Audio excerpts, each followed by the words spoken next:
Assalamualaikum warahmatullahi wabarakatuh. Sekarang kita membahas tentang pendiferensialan implisit. Perhatikan grafik dari persamaan berikut ya. Ini adalah dari persamaan Y pangkat 3 plus 7Y sama dengan X pangkat 3. Di SMP kita sudah membahas tentang bentuk-bentuk dari persamaan. Ada bentuk yang eksplisit, ada bentuk yang implisit. Ya. Kalau yang bentuk eksplisit antara variabel bebas dan variabel bergantungnya itu dipisahkan beda ruas ya. Bisa ruas kiri yang variabel y-nya, ruas kanan variabel x-nya. Ya. Misalnya gini, Y sama dengan X kuadrat plus 5X plus 1. Nah, di sini ini adalah bentuk yang eksplisit, di mana diketahui bahwa variabel bebasnya dan variabel bergantungnya yaitu Y, di sini X sebagai variabel bebas, Y sebagai variabel bergantung itu dipisahkan oleh dua ruas. Dan di sini kita tahu bahwa Y itu merupakan fungsi dari fx ya, fungsi x ya. Di sini di mana kita anggap bahwa persamaan yang diberikan itu menentukan nilai Y ya sebagai suatu fungsi x ya. Nilai Y sebagai suatu fungsi X ya.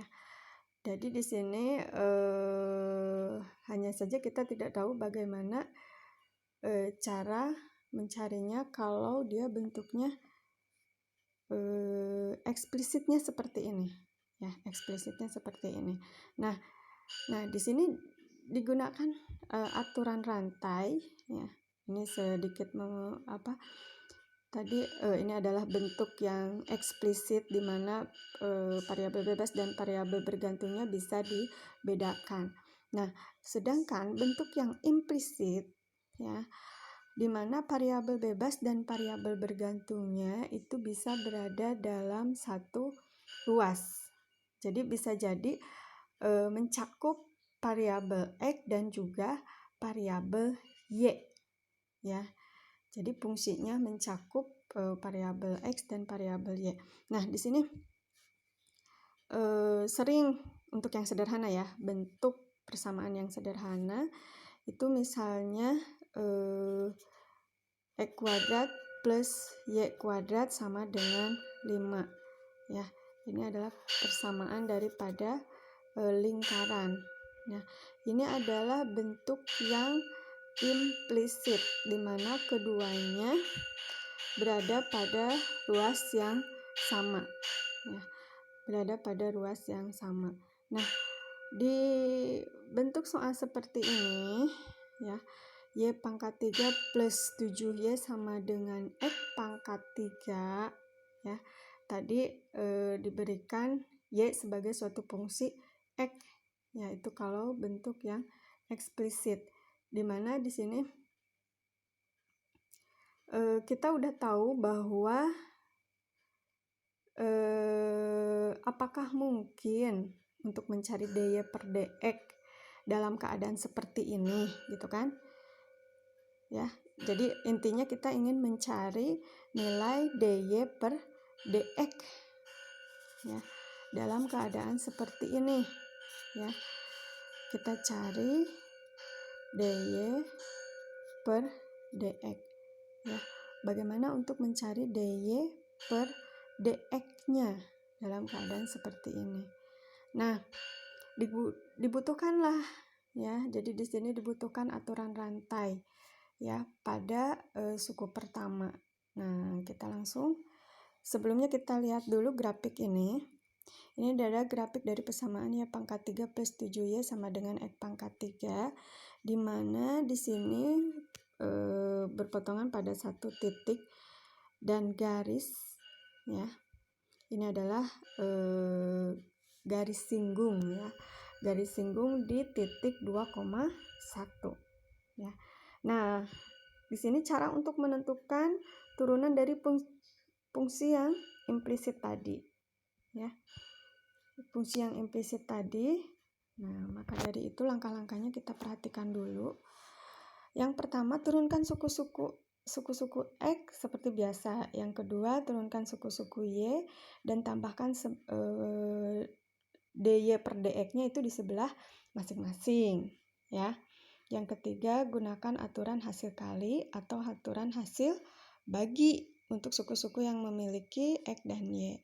Terus yang keempat, sendirikan dy per dx. Yang kelima, nah masukkan nilai X dan Y untuk mencari dy per dx di titik manapun atau apapun. Gunakan aturan rantai untuk fungsi dalam fungsi. Nah, di sini jika dia berupa multifungsi ya. Nah, sekarang kita selesaikan dulu ya. Untuk Y pangkat 3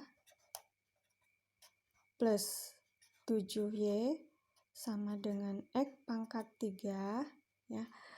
Bentuk ini kita ikuti langkah-langkah ini. Yang pertama, turunkan dulu suku-suku X seperti biasa. Ya, berarti kita abaikan Y-nya. Nah, ini kan berarti suku-suku yang ada variabel X-nya hanya yang variabel kanan. Turunkan, berarti turunan dari X pangkat 3 adalah 3X kuadrat. Ya. Nah, yang kiri ini bisa berarti 3Y pangkat 2. 3Y pangkat 2 plus 7. Sekarang, nah, tadi yang pertama turunkan suku-suku X, udah. Langkah kedua turunkan suku-suku Y, udah. Ya. Turunan dari Y pangkat 3 adalah 3Y pangkat 2, turunan dari 7Y adalah 7. Nah, sekarang tambahkan dy per dx di dy per dx di sebelah masing-masing, artinya di kiri dan di kiri ya, di sebelah yang ini yang tadi yang diturunkan suku-suku Y, di sebelah kanannya nggak usah, karena tadi di sebelah kanan turunan suku-suku X ya. Berarti dy per dx-nya hanya di sebelah suku-suku yang diturunkan Y-nya ya. Berarti di sini ya, dy per dx-nya. dy per dx, dy per dx. Seperti itu ya. Ingat, dy per dx-nya tidak untuk yang kanan, yang variabel X-nya enggak. Sudah 2 langkah. Ingat, langkah pertama tadi turunkan X pangkat 3, 3x kuadrat. Langkah kedua turunkan Y pangkat 3 plus 7Y, jadi 3Y kuadrat plus 7. Terus tambahkan dy per dx pada masing-masing sebelah yang ada Y-nya, turunan Y-nya tadi. Yang ketiga, gunakan aturan hasil kali atau hasil bagi untuk suku-suku yang memiliki X dan Y ya. Nah, di sini sebetulnya kita bisa memisahkan ya. Atau kita di sini ada dy per dx-nya yang sama, atau bahasa lainnya kita faktorkan ya. Dari masing-masing suku dy per dx-nya. Kan ini ada kesamaan ya, dy per dx untuk ruas yang kiri. Tengok ruas kiri ya. Di ruas kiri ini ada dy per dx. Dy per dx-nya kita simpan di luar kurung. Karena di kedua ruas ini ada dy per dx ya. Yang di dalam kurung adalah 3y kuadrat plus 7. Yang di sebelah kiri tetap. Di sebelah kanan tetap. Nah, sekarang yang keempat, sendirikan dy per dx. Artinya ini kan, berarti kita buang 3y kuadrat plus 7. maksudnya kita hilangkan. Untuk menghilangkan kali, lawannya adalah bagi. Ini kan daya per dx itu kali 3y kuadrat plus 7. Kalau kita memperlakukan satu ruas dibagi, maka ruas kanan juga harus diperlakukan sama. Nah, ruas kiri kita bagi, ya. Jadi di sini dy per dx terus 3y kuadrat plus 7. Untuk menghilangkan 3y kuadrat plus 7, kita bagi dengan bilangan yang sama supaya nilainya 1. 3y kuadrat plus 7. Untuk menghilangkan 3y kuadrat plus 7, karena tadi supaya sendirian dy per dx-nya. Perlakukan sama ruas kanan, itu hukum daripada persamaan atau kesamaan. Harus memperlakukan sama. Bagi 1 per tadi 3y kuadrat plus 7. Jadi kita bisa menambahkan atau mengurangkan pada satu ruas asal pada satu persamaan asal memperlakukan sama. Itu hukum dari persamaan ruas kiri dan kanan. Nah, ini kan jadi 1 nilainya, ya. Sehingga nilai dy per dx-nya itu sama dengan 3x kuadrat per 3y kuadrat plus 7. Nah, terus masukkan nilai x, y untuk mencari dy per dx di titik manapun, ya. Nah, berarti di sini kita substitusikan. Tadi nilainya di titik untuk mencari nilai garis singgungnya itu di titik 2,1, ya. Nah, untuk mencari ini berarti kita substitusikan atau masukkan nilai, ya. Substitusikan, ya. Jadi dy per dx-nya sama dengan, nah, x-nya 2, y-nya 1, kan tadi 2,1 ya. Berarti 3 kali 2 per y-nya 1 kan, 3 kali 1 kuadrat plus 7 sama dengan 12 per 10 atau 6 per 5. Jadi 6 per 5 ini merupakan kemiringan dari atau garis singgung terhadap kurva ini, ya. Kurva dari persamaan y pangkat 3 plus 7y sama dengan x pangkat 3. Kita sudah memperolehnya. Sekarang bagaimana kalau bentuknya itu adalah masih pendiferensialan implisit, bentuk soal cerita atau pengaplikasiannya, ya. Nah, seorang wanita berdiri pada karang memandang sebuah perahu motor yang bergerak ke arah pantai, tepat di bawahnya dengan menggunakan teropong. Jika teropong berada 250 kaki di atas permukaan laut dan jika perahu mendekat dengan laju 20 kaki per detik, berapa laju perubahan sudut teropong pada waktu perahu berada 250 kaki dari pantai? Nah, di sini kita lihat atau kita perhatikan teropong ini, tadi seorang wanita ini berada di sini, ya. Teropong ini dia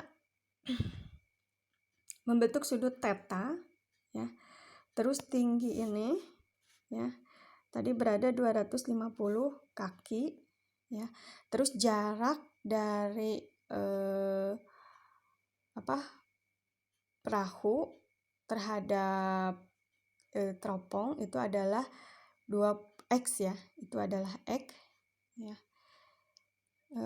Terus di sini ini andaikan ini adalah perahu, jarak dari sini ke sini. Nanti arahnya ke sini, ya. Ya, mendekati karang, ya. Perahu ini mendekati karang. Otomatis nanti itu bernilai negatif, ya. Karena tadi berkurang, ya, laju perubahannya itu mendekat atau mendekati karang, mendekat, ya. Nah, sudutnya adalah theta.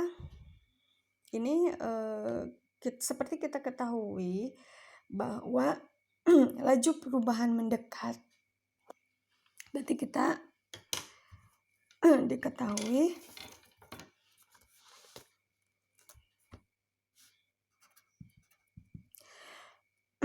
dx per dt ya. Jadi turunan x terhadap t ya. Jadi kan jarak dari perahu terhadap karang itu kan x. Otomatis dia memerlukan waktu ya. Memerlukan waktu. Jadi turunan x terhadap t itu sama dengan negatif 20. Karena tadi dalam cerita itu perahu mendekat dengan laju 20 kaki per detik. Berarti min 20 mendekat ya, berkurang. Ya. Jadi laju perubahan terhadap waktu berkurang berarti ya. Terus sekarang di sini pada saat berhenti, berarti di sini ya, berapa laju perubahan sudut teropong pada waktu berada 250 kaki dari pantai. Berarti ketika di sini ya, ketika berhenti setelah sampai dari perahu sampai karang ya, otomatis di sini jaraknya jadi 0. Asalnya jaraknya kan dari sini ke sini sampai x ya, dx per dt ya. Berarti jarak x terhadap waktu atau turunan x terhadap waktu, fungsi x terhadap waktu. Nah, di sini sekarang yang ditanyakan berarti teropong pada waktu perahu berada 250 kaki dari pantai. Nah, berarti di sini kan ya, 250 kaki dari pantai. Berarti pada saat di sini. Kalau pada saat di sini berarti jarak x-nya 0 ya. Berarti yang ditanyakan D0 ya per dt. Berarti D0 itu pada saat berhenti, pada saat x sama dengan 20 ya. Yang ketika dari perahu ke sini kan jaraknya terus berkurang ya, x-nya terus berkurang, berarti kan min 20. Berarti pada saat D0 per dt itu sudah mencapai 20 ya. Sudah mencapai 20, jarak dari sini kan ke sini 20 ya. Ketika dia masih berjalan berarti dx per dt-nya itu min 20. Tapi ketika dia sudah berhenti berarti dia sudah mencapai 20 ya. Nah, sekarang karena tadi kita buat persamaannya. Persamaan dari bentuk segitiga siku-siku di identitas di trigonometri ya, bahwa tan x ya atau tan theta itu sama dengan tan theta ya. Tan theta itu sama dengan tan itu kan desa, depan per samping. Sampingnya ini ya. Depannya x berarti kan. Ini kan x tadi ya. Sampingnya adalah 250 kaki. X per 250 ya. Desa sisi depan dari sudut theta adalah ini kan, sisi sampingnya ini kan. Nah, jadi x per 250. Nah, bentuk ini kita diferensialkan secara implisit ya. Ini ya bentuk implisitnya. Jadi kita diferensialkan secara implisit. Oke, kita diferensialkan.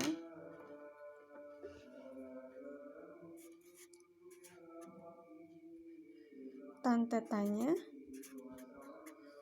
tadi ingat bahwa turunan dari tan theta adalah turunan dari tan theta adalah sekan kuadrat x. Di sini kalau tan x sekan kuadrat x. Jadi kalau tan theta adalah sekan kuadrat theta. sekant kuadrat theta. Ya. Maka ya, kita ikuti langkah yang tadi ya. Pertama, tadi langkahnya turunkan suku-suku X ya, seperti biasa. Turunkan suku-suku Y ya. Kalau di sini kita turunkan dulu yang tetanya ya. Tadi kan persamaannya. Nah, kembali lagi ke persamaan ini. Tan theta itu sama dengan X per 250. Berarti kita turunkan dx per dt ya, dx per dt. X per 250 ini dx per dt ya. Dx per dt, kalau untuk yang tan itu d theta per dt. Yang tan itu kan turunannya sekant ya, kita ganti dengan sekant di sini ya. Jadi sekant kuadrat theta ya. Turunannya berarti d theta per dt.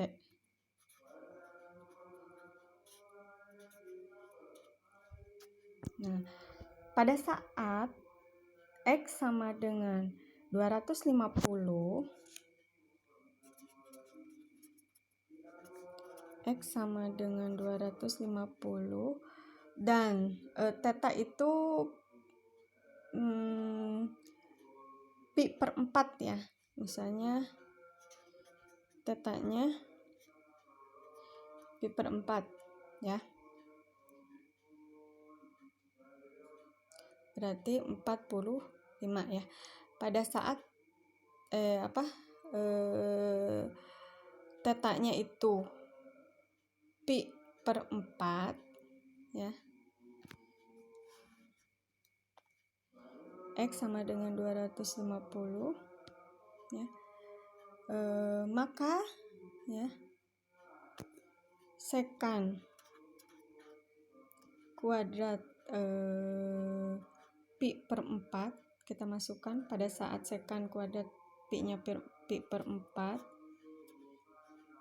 sama dengan 2 ya nilainya, berarti nilainya sama dengan 2. Nah, jadi di sini sekant kuadrat pi per 4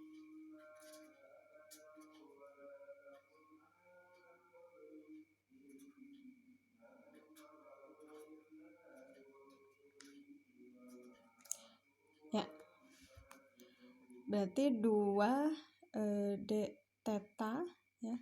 Tadi kan nilai sekant kuadrat theta dengan tetanya pi per 4 itu adalah ke sini kan. Kita balik ke persamaan ini.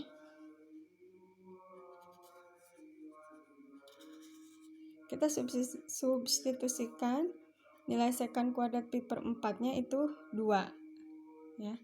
Jadi sekant kuadrat tetanya adalah 2. Maka 2 dikali d theta per dt itu sama dengan 1 per 250. Dx per dt tadi adalah min 20. Substitusikan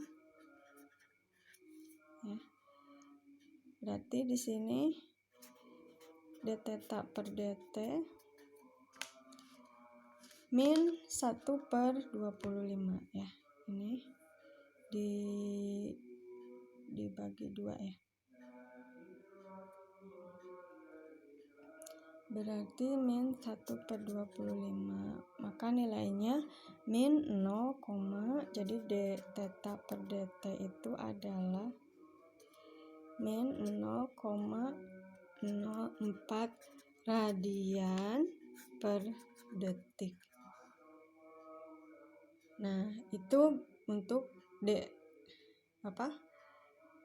theta per dt. Nah, di sini terus ya untuk d theta per dt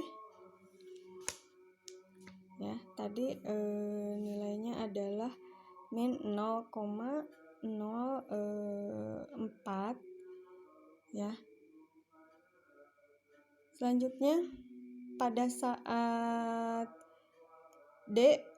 saat berhenti, yaitu D0 per dt, pada saat X sama dengan tadi 20 ya. Nah, tadi nilainya adalah, berarti tinggal disubstitusikan lagi. D0 per dt sama dengan 1/250 dikali 20. Jadi D0 per dt sama dengan min 1, positif ya. Ini kan positif ya. Positif 1/25. Sebetulnya pada prinsipnya sama aja, bahwa D0 per dt ini nilainya positif ya, radian per detik. Jadi D0 per dt sama dengan positif 0,04 radian per detik.